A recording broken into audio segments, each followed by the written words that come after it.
नमस्कार दोस्तों, reasoning Lalit sir channel पर आप सभी का स्वागत करता हूं। मैं ललित कुमार जांगेड़। आज हम विगत एग्जामों में पूछे गए प्रश्नों को सॉल्व करने वाले हैं, जो आरआरबी, एनटीपीसी और railway group D, bank, SSC इत्यादि एग्जामों में पूछे गए प्रश्न हैं, उन सभी को हम सॉल्व करने वाले हैं। तो बढ़ते हैं पहले प्रश्न की ओर। पहला प्रश्न है हमारा, यदि 16 मार्च को रविवार था तो उस माह में कितने शनिवार और सोमवार होंगे।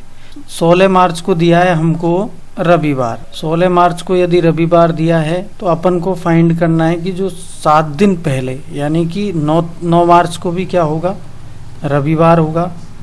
फिर बाद में 2 मार्च को भी क्या होगा, रविवार होगा। और यदि 2 मार्च को रविवार है तो 1 मार्च को क्या होगा, हमारे पास में शनिवार होगा। 1 मार्च को शनिवार है। अब शनिवार, और अब यहाँ पर देखोगे 1 तारीख को शनिवार है, 2 तारीख को रविवार है, तो 3 तारीख को क्या हो जाएगा, 3 मार्च को क्या हो जाएगा, सोमवार। तो जो मार्च का महीना है वो कितने दिन का होता है, 31 दिन का। अब 31 दिन के महीने में जो 1 तारीख को, 2 तारीख को, 3 तारीख को जो बार पड़ेगा वो कितनी बार आएगा, 5 बार। तो हमारा आंसर हो जाएगा ऑप्शन नंबर बी, 5 तो शनिवार होंगे और 5 ही सोमवार होंगे, यदि महीना 31 का है। नेक्स्ट प्रश्न देखते हैं। प्रश्न में दिया है, आज रविवार है तो आज के बाद 59वां दिन कौन सा होगा। 59 डेज के बारे में पूछा, यानी 59वां दिन बताना है आपको, है ना, 59वां दिन बताना है। तो सबसे पहले हम यहाँ पर देखते हैं, आज रविवार है, ये दिया हुआ है। 59 दिन में किसका भाग देंगे, 7 दिन का, क्योंकि 7 दिन से क्या बनता है हमारा सप्ताह, और उसी के बाद में वापस क्या आ जाता है, वही जैसे आज रविवार है तो 7 दिन बाद, सप्ताह बाद क्या आ जाएगा हमारे पास में, रविवार आ जाएगा। ठीक है, तो यहाँ से भाग दिया, 8 7 56, यानी कि 8 तो क्या हो गए अपने पास में, सप्ताह हो गए। और विषम दिन कितने बचे, 3 विषम दिन बचे, यानी कि 3 दिन बचे। तो जो भी बार दे रखा है, जैसे रविवार दे रखा है, रविवार में कितना ऐड कर देंगे, 3। तो अपने पास में तीसरा दिन बताना है, यानी 59वां दिन बताना है। 59 दिन के बाद नहीं पूछा है उसने, 59वां दिन पूछा है, तो हमारा आंसर बुधवार हो जाएगा। हमारा आंसर बुधवार हो जाएगा। यहाँ से आएगा सोमवार, मंगलवार, बुधवार, यानी कि तीसरा दिन बताना है, यानी तीसरे नंबर का दिन ही बताना, उसके बाद का नहीं बताना। ऑप्शन नंबर सी करेक्ट हो जाएगा। नेक्स्ट प्रश्न देखते हैं, यदि वर्ण ए से जेड एक दूसरे से उल्टे क्रम में दर्शाते हैं, अर्थात ए बराबर जेड बी बराबर बाई, सी बराबर एक्स, तो इस प्रकार हावर को किस प्रकार लिखा जाएगा। एक छोटी सी सारणी वो आपको याद करनी है, जैसे होता है A to Z, B Y, C X, D W, E V, F U. ये विपरीत अक्षर होते हैं। विपरीत अक्षर याद होंगे तो आप इस प्रश्न को आराम से सॉल्व कर पाएंगे। फिर बाद में आता है अपने पास में जी टी, फिर आता है एच एस, फिर आता है आई आर, फिर आता है अपने पास में जे क्यू, के पी, फिर एल ओ, और फिर एम एन। इस प्रकार से ये अल्फ़ाबेट है, ये 13 अल्फ़ाबेट है, और आगे से यानी 14 से और 26 तक यहाँ तक लिखे गए हैं।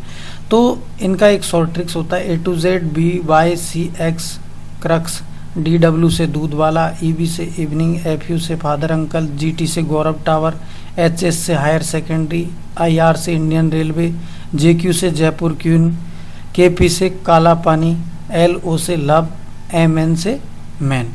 इस प्रकार से अपन सॉल्व कर सकते हैं। तो यहाँ पर क्या दिया हुआ है अपन को, H O E U R, तो एच एस यहाँ पे दिया हुआ है एच एस, तो एच से क्या बन जाएगा, एस बन जाएगा, ओ से क्या बन जाएगा, एल ओ, एफ यू से क्या बन जाएगा, फादर अंकल, आई आर से क्या बन जाएगा, इंडियन रेलवे। तो देखो S L F I, S L F I, option number B correct हो जाए। नेक्स्ट प्रश्न देखते हैं। प्रश्न दिया है हमारा, पी पति है क्यू का और आर माता है एस और क्यू की। तो आर का पी से संबंध बताना है, आर से पी का संबंध बताना है। तो देखो पी पति है क्यू का, क्यू है तो महिला है तो क्या बनाएंगे, सर्कल बनाएंगे, पुरुष है तो गोला बनाएंगे, पति पत्नी के बीच में ये साइन बनाएंगे। आर माता है एस और क्यू की, एस और क्यू की माता कौन है, आर, तो इसके लिए गोला बनाएंगे क्योंकि ये माता है। तो आर से पी का संबंध, आर से पी का संबंध, आर से क्या संबंध है, पी का, तो ये इनकी वाइफ हो गई, इनकी माँ इनकी क्या लगेगी, सास। ऑप्शन नंबर डी करेक्ट हो जाएगा। नेक्स्ट प्रश्न पढ़ते हैं। एक कक्षा में 80 विद्यार्थी कंप्यूटर विज्ञान और इलेक्ट्रॉनिक्स दोनों पढ़ते हैं।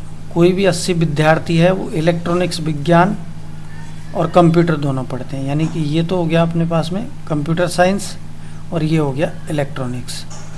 ये दोनों कौन पढ़ते हैं, जो 80 विद्यार्थी है वो दोनों पढ़ते हैं।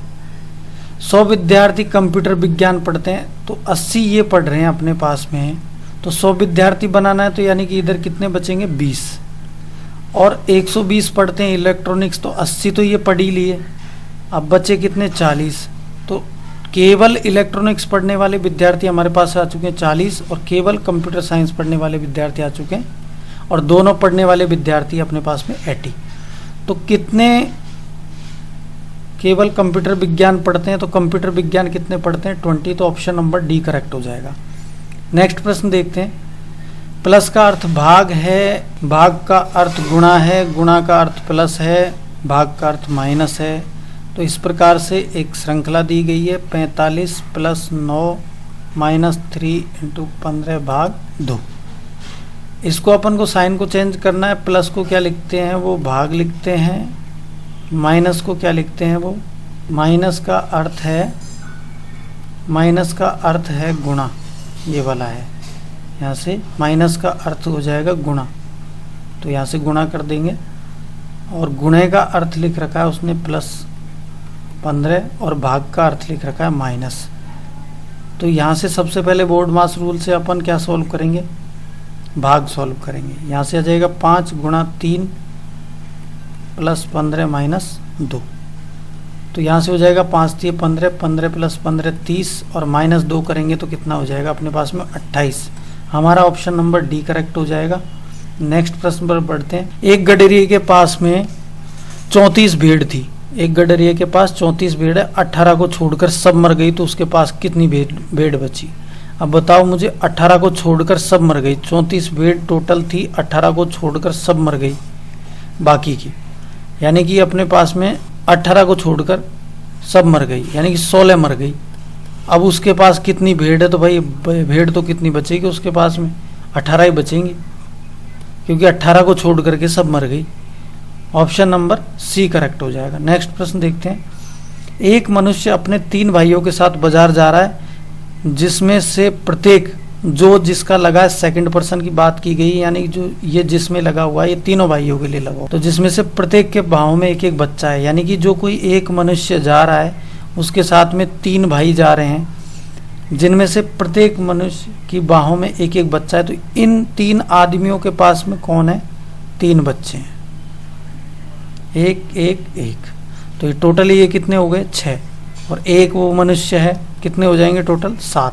तो कुल बाजार के लोग पूछे हमसे, कुल बाजार कितने लोग जा रहे हैं, तो वो 7 पर्सन जो बाजार जा रहे हैं।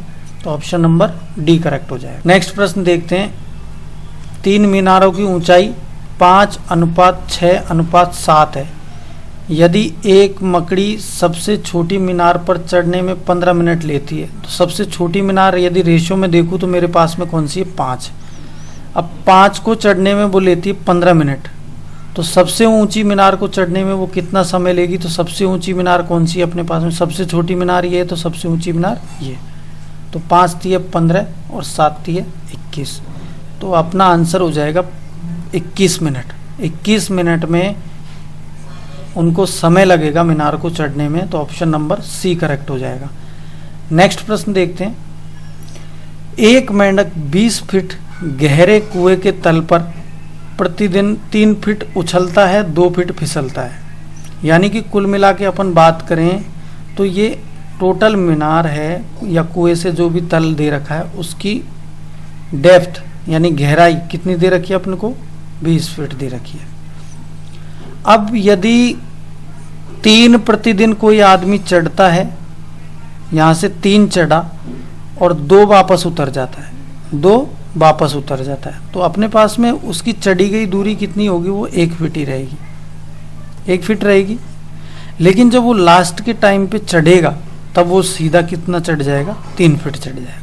तो यहाँ तक अपन बात करते हैं 17 फीट की, तो 17 मिनट में तो वो कितना चढ़ लेगा, 17 फीट चढ़ेगा। 17 मिनट या 17वें दिन, यहाँ से 17 दिन में वो कितना चढ़ जाएगा अपने पास में? 17 फीट चढ़ जाएगा। लेकिन जब वह 18वें दिन चढ़ने लगेगा, जो ये दूरी बची है, अब कितनी बची है? 17 तो चढ़ लिया वो, तो दूरी कितनी बची है? 3। तो वो एक बार 3 चढ़ता है, 2 फिसलता है। अब लास्ट में जब 3 चढ़ जाएगा तो वापस 2 फिसलने का काम है ही नहीं, तो उसको टोटल दिन लगेंगे 17 दिन। तो वो हो गए, 1 दिन ये और एक्स्ट्रा लगेगा, तो 18 दिन में वो क्या कुएं के शिखर पर पहुंच जाएगा। तो मेंढक कितने दिन में पहुंच जाएगा भाई? 18 दिन में शिखर पर पहुंच जाएगा। ऑप्शन नंबर बी करेक्ट हो जाएगा।